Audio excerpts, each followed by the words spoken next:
Hello, I'm Constance Squires, and I'll be reading from Low April Sun, which is a finalist this year in two categories, the 2025 Big Other Book Award for Fiction, and also the 2025 Reader's Choice Award for Big Other. Big thanks to John Madeira and Big Other. I'll be reading from Chapter 1, including my epigraph. It was as if the great country were asleep, and they wished to carry on their lives without awakening it, or as if the spirits of earth and air and water were things not to antagonize and arouse. Willacather, death comes for the Archbishop. Chapter 1, August P. What if I'd never met the bomber? On April 19th, 1995, I'd have seen the shattered face of the Alfred P. Murrah Federal Building in Oklahoma City on the TV like everybody else in the world, and a couple days later when they caught him, I'd have said, "Look at that evil son of a bitch," like everybody else, and that would have been that. Some other life would have been mine. But I did meet old Tim back in August of '94, and that meeting was enough for him to stretch his long shadow down the years of my life and make them dark as a highway without headlights. I've been trying to make it right ever since. The day before I met him, the elders made me join the ranks of the other teen boys at Elohim City in guarding the perimeter of the compound. Ever since Ruby Ridge and Waco, they figured we were next and were always on the lookout for feds in the forest. Kurt gave me an old SKS rifle he'd made fully automatic and ordered me and these other two fellows my age to stand on the packed red clay in the heat and load and unload the weapons like we would on the day the whole U.S. government came to kill us all, which they figured was any day. Boxes covered in Chinese writing held the cartridges laid in there like pencils on the first day of school and stacked on plywood ammo cases that were a basic building material around there. New residents lived in houses made of them, with orange tarps thrown over for waterproofing and cinder blocks for anchors against the wind. Kurt gave us lessons on the guns and sent us out to guard the place. I spent the night up where the dirt two-lane heading into the property meets a paved county road, sure a cougar was going to spring on me from the trees and eat my guts any minute, fuming at my mama for her bad taste in men, which is what got us out there instead of back home in Springdale. She'd met Gary shoulder to shoulder on the assembly line at the Tyson chicken plant, and they fell in love above the flow of cold, dead bird corpses they were cutting up for packaging. My mom, she said once Gary could sever the thighs from the bodies with his eyes closed. He lost that job, though, despite his ninja skills killing what was already dead. Those talents got him the girl, though, didn't they? That's my mom for you. Why couldn't she have married someone normal for her third go-round? Some guy who likes to bike or barbecue or whatever. Even the kind of guy who never got off the couch and was always asking me to grab a beer from the fridge.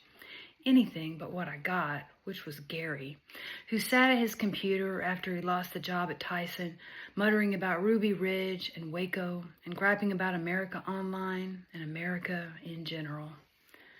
Elohim City was a dusty place in spite of being in a forest, part of the Ozark Highlands, a hilly place thick with blackjack and post oak that twisted like thousands of gnarled hands choked with briar and grapevine.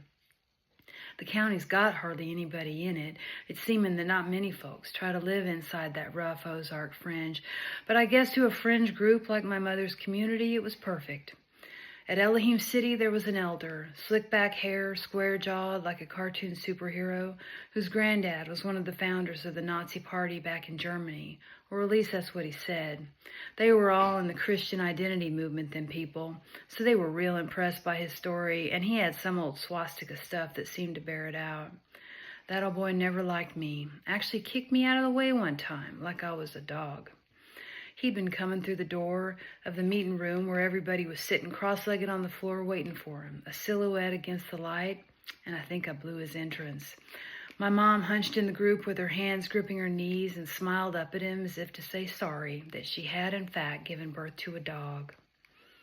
I kind of pity myself when I think about that stuff, but the fact is, I did meet the bomber late in the summer of '94, and although it weren't my fault I was living there at Elohim City, it was my actions, my desire to get away from that compound and to set myself apart that made me think when I saw Timothy McVeigh with his stiff gait and military buzz cut and the stories that he'd been a decorated war hero in Desert Storm, that he had something to offer me in the first place. I sought him out, so this fate is my own. White polyurethane domes were the style of building on the compound instead of the usual 4 walls and a ceiling, because the leader didn't like straight lines. The result had a strong effect on my young imagination. I'd cast my eyes around Elohim at the weird little igloos and told myself I was living on Tatooine, like Luke Skywalker. I was waiting for the video message hidden in the droid, for the old Jedi Master to tell me I'm special, for a princess in a wavering projection to tell me I was her only hope. Maybe even for the scene where the humpback houses were burnt to the ground with everybody in them. Not that I wanted anyone dead, not even those folks there at Elohim City, goodness. But you know, when you're a 16-year-old kid, you can't get very far with your fantasies of freedom until you can figure out some way to move the grown-ups out of the way. That's all I wanted. I just wanted them gone.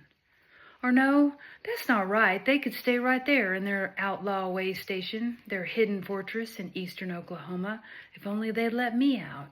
I wanted to go back to my friends in Springdale, my bike and walker, and his Nintendo, and the 7-Eleven near our house where we did donuts in the parking lot and bought big gulps. I'd been thinking on it, how to skedaddle, the first time I saw Timothy McVeigh walking yonder in front of the church, sidewinding along the wall of knotty oaks that always made me feel that the forest was like to reach over Elohim City and close around it like a giant hand. He didn't care about the forest, the red ground, the white sun, nothing. He walked head down with that inward gaze I've since learned means you leave that fucker alone. No, wait, I'd seen him before that a time or two. I remember him in winter, thinking at first that he smoked because of his breath on the air. He wore a coat, plaid lining showing when he walked. I'd seen him, just never sort of lit on him, focus-like.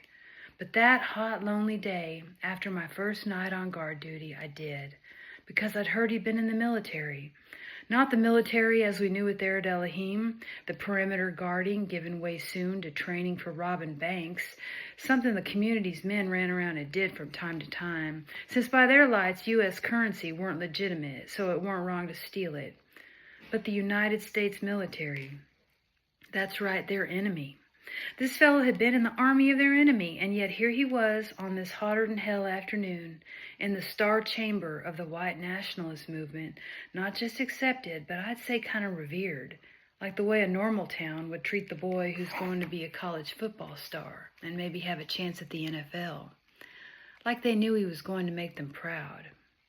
And I guess he went and did, but I didn't know a thing about what was coming on April 19th, 95, or who he'd turn out to be. Me, I just wanted to hear about joining the army so I could get out of there.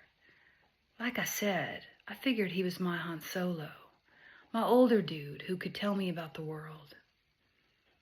But he weren't no Han Solo.